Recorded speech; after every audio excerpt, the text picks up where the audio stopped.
I love this movie. I'm Tim Heidecker, and you're watching On Cinema at the Cinema. Quiet on set! It's On Cinema at the Cinema with me, your host, Tim Heidecker.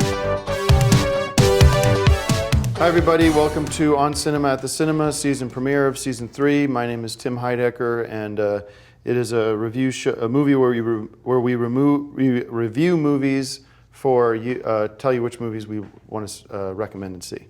My guest today is Greg Turkington. Hey guys, good to be here, and of course I've brought lots of expertise with me this season. And I'm celebrating we are in the summer, and this is the whole season of summer movies is with us, so I'm wearing my summer shirt. Very cool shirt. Very sort of Hawaiian in style, and I thought that would be fun to wear the shirt. And so our movies today are Lone Ranger. Lone Ranger, directed by Gore Verbinski, and actors of Johnny Depp, Helena Bonham Carter, and somebody called Armie Hammer. And this is a typical story of the Native American warrior named Tonto. Recalls stories of how Johnny Reed, a man of the law, transformed himself into a legend of justice who is called Lone Ranger. But they do reveal his name in the movie. That's one of the fun parts about this movie. I liked it a lot. Let me just get into it. Lone Rangers is one of my favorite movies of the year. I think it's a lock for Best Picture. I enjoyed so many different parts of this movie, especially the horse riding and the Western. It is almost like a Western, and that's what I loved about it, because I love Westerns. And thank you. And I love this movie. What do you think? It's a cool movie. Disney's usually known more for their animation, and it's neat to see him branching out with something like this. And of course, Johnny Depp is always going to be an asset to any production that he's involved in. Yeah, I always thought that Johnny Depp would play Lone Ranger, and this was what a twist of Disney to say, no, he will play Tonto, which is the opposite character that you imagine him to be. Because when I saw that coming out, I thought Armie Hammer might have been a Indian man, and that's who was playing Tonto. So this was a big switch, and I thought it worked. Well, it's movie magic, and part of movie magic is misdirection, just as with real magic. And yeah, Tonto is a more important character than the Lone Ranger. Okay, well, I'm giving this as high a score as you can give, which is 6 bags of popcorn and 5 bags of soda. The highest score is 5 bags of popcorn. I'm going to dock it 1 point, actually 1 bag of popcorn, because I think the film should have been directed by Tim Burton. I think it would have been a better film. That said, Johnny Depp was just so good in it, I'm going to bring and restore that bag because the movie was great. Okay, so how many? It's 5 bags of popcorn, total. And a little chocolate heart for Johnny Depp because I loved his performance. All right. Or a horse for the Lone Ranger, the mask from Lone Ranger. Chocolate horse. All right, well, go check out The Lone Ranger. We both agree that it's one of the great movies of the year. Probably will be a lock for Best Picture, Best Oscar winner, and Johnny Depp, Best Supporting Actor for Lone Ranger. Before we get into the next movie, Despicable Me 2, which I can't wait to talk about, I do want to address my wound, or these darn bandages. As you can tell, I did have the surgery, and a lot of you guys know that, and I want to thank everybody for your kind words and support. It's been a tough couple of months. I really did feel like I was knocking on heaven's door. Bob Dylan. It was pretty touch and go there. I thought for sure I was going to be passed away. And long story short, I did get a second opinion, and the surgery happened much to the chagrin of my wife, who didn't believe in the surgery. So we weren't getting the surgery until push come to shove. And where I'm divorced. So going through that process of, as a lot of people always do, get divorced. Anyway, not any of your business, none of my business. Was it cancer or what was it? It was blood clots that they were able to remove surgically, which... But did they test them? There's a difference between tumors and clots. So these were just blood clots. It deals with the veins in your brain. Anyways, they got it finished and we can move on, but they have to let the scar heal and everything because they split your skull open and the recovery time is very painful. In fact, It was just a week ago, and the doctor said I'm not supposed to do anything for 2 weeks. So but I had to keep my commitments with this show. And so I'm have a lot of pain in my headache, which anyway, I got on herbal supplements, which are doing the trick for sure.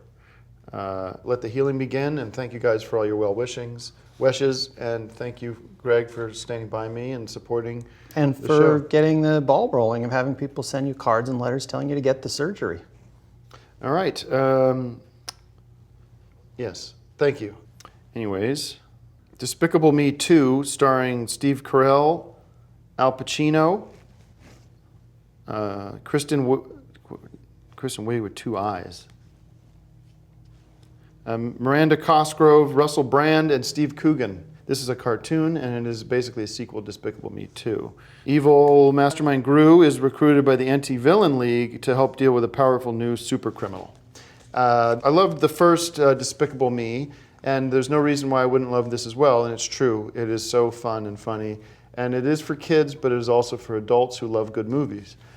Story was great, and how fun was it to hear the voice of Al Pacino in this? That was a trip. He's won an Oscar before for serious roles. This is more of a comedic role, and I think he'll win an Oscar for this one too. I loved it. Yes, well, I don't know if you can win an Oscar just for being a voice I actor. don't think they have restrictions. It's the best actor of the year. It doesn't matter if you're wearing a mask. It's just whoever did the best job, and I think Al Pacino is definitely in contention. Oh, well, that'd be interesting to see if it could be a world record to see if an actor wins just by the voice. And I'm giving it 4 bags of popcorn and 5 cups of soda.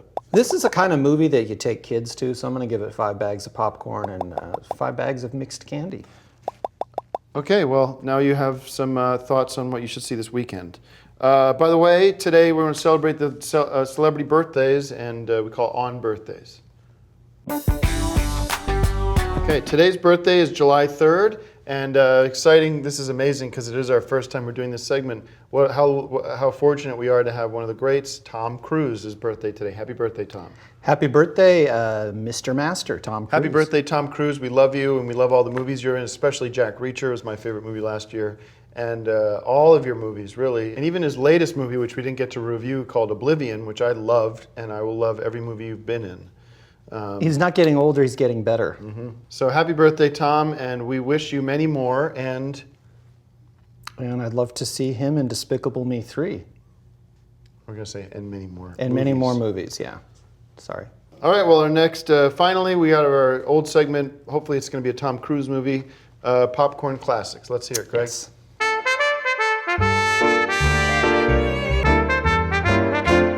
This week, my popcorn classic is 2 Weeks' Notice with Sandra Bullock and Hugh Grant. And this is a romantic comedy that I highly recommend. What? No, I thought you were going to do a Tom Cruise movie. Well, I didn't know it was his birthday until just now. Some film buff.